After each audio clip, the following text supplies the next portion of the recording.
I've heard that life is what you make it. I say make room to grow.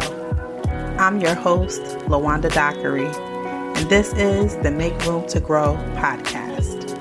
It all started with a dream about growing food, and who would ever imagine that growing food would lead to me learning about personal growth and development? Well, it did, and I want to bring you along for this beautiful ride.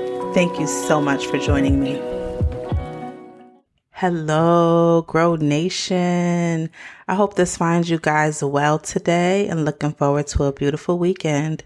You know, it is a balmy 55 degrees here in the Northeast today. Since it's usually pretty frigid, I will take the warm temperatures. That's warm to us.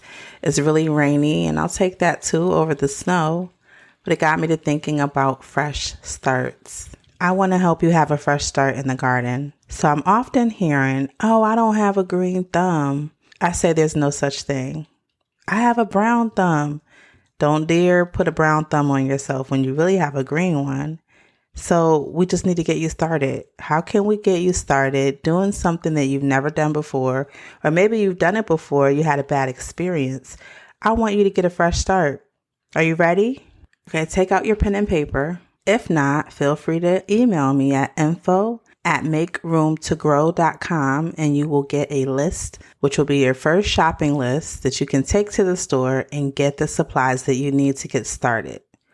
Where do we start with this?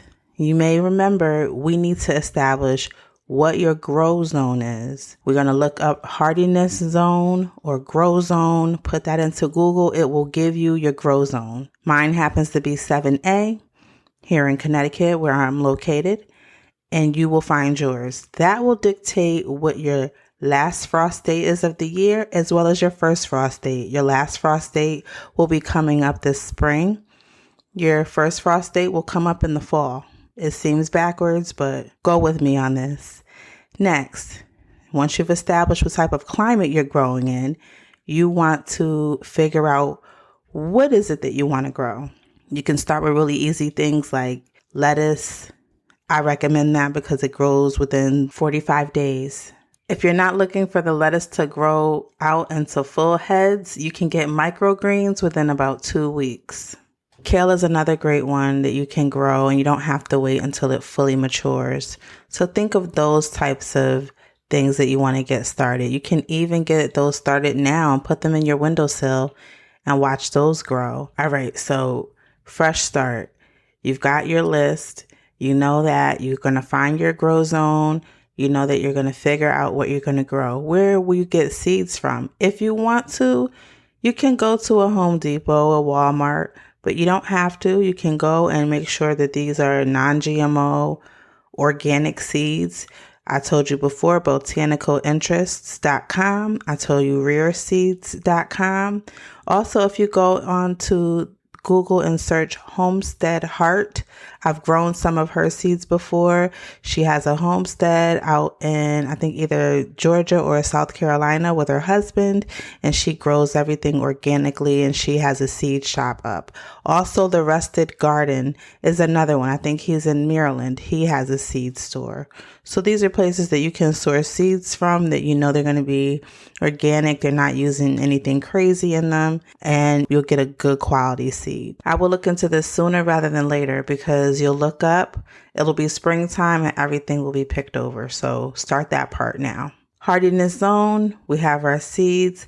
Now, what do we do with the seeds when we get them? If you've been listening for any length of time, you know I'm partial towards containers. Earth is your largest container. There's no competition for planting and ground. There isn't.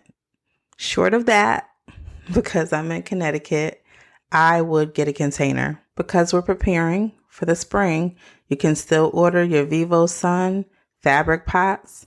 I've also used Home Depot or Lowe's buckets. That was at my own risk because those are not specific food grade. You can purchase food grade buckets, which I also have some of those. And then you're going to have to drill your holes in the bottom. But this is for the spring. You're just gathering your products. So if you want to get a couple of those 5-gallon buckets now, food grade, go ahead and collect those now.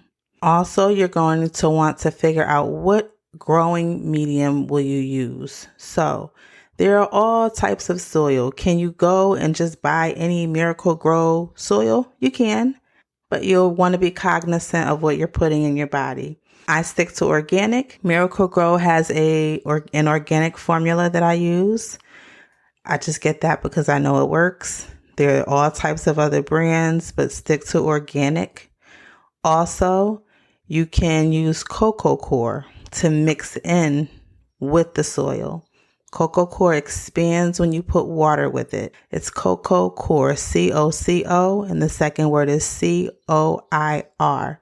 You put water with it and it expands. So it'll stretch out your soil, and it will also make it easy to drain the water through so it won't hold so much water. You don't want to get root rot with what you're planting. The last steps, you will add what God has already supplied. He gives us sunlight. Most plants need 6 to 8 hours of sunlight. And then you'll add water. We need to make sure that it stays moist, but not too wet so that, again, we don't want root rot. So water, light, your seeds, your soil, your container, plant the seed. General rule of thumb is that you put it as deep as the diameter, twice as deep as the diameter of the seed, and you're good to go. You just want to get that seed covered, make good soil contact, and you wait. Then you need patience. So that's it. I want you to have a fresh start. If you have any questions, email me, info@makeroomtogrow.com. And until next time, guys, I want you to be intentional about those areas in your life where you are literally going to make room to grow.